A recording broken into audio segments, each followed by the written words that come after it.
नमस्कार मित्रांनो, स्वागत आहे तुमचं पुन्हा एका नवीन व्हिडिओमध्ये.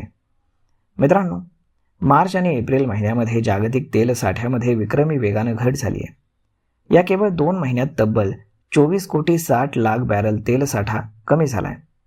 गेल्या आठवड्यामध्ये एजन्सीजने सांगितलं की पश्चिम आशियातील संकटामुळे यंदा जागतिक तेल पुरवठा मागणीपेक्षा कमी राहण्याची शक्यता आहे. आंतरराष्ट्रीय ऊर्जा संस्था IEAनं सांगितलं की तेल साठ्याबाबत आम्ही इशारा देतोय. या संस्थेच्या मते जगातील व्यावसायिक तेल साठे झपाट्यानं संपत चाललेत. सध्याच्या परिस्थितीमध्ये फक्त काही आठवड्यांचा साठाच उरलेला आहे. संस्थेचे प्रमुख फतिह बिरोल यांनी सांगितलं की युद्ध आणि हॉर्मुझ सामुद्रधुनी बंद होण्यामुळे जागतिक तेल पुरवठ्यावरती गंभीर परिणाम झाला असून बाजारावरती मोठा दबाव निर्माण झाला आहे.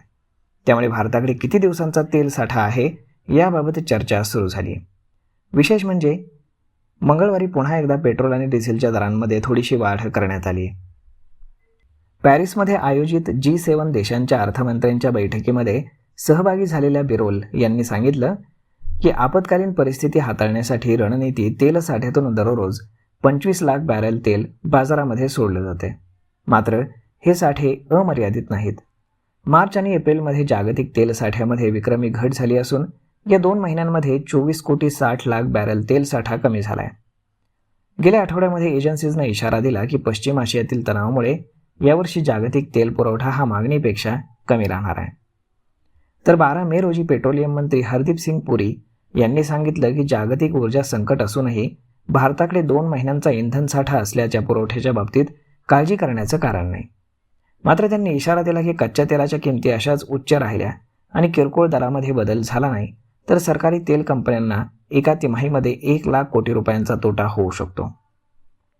भारताकडे सध्या सुमारे 60 दिवसांचा कच्च्या तेलाचा साठा, 60 दिवसांचा LNGचा साठा आणि 45 दिवसांचा LPGचा साठा उपलब्ध आहे.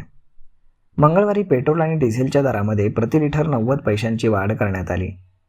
गेल्या एका आठवड्यापेक्षा कमी कालावधीमधील ही दुसरी वाढ आहे.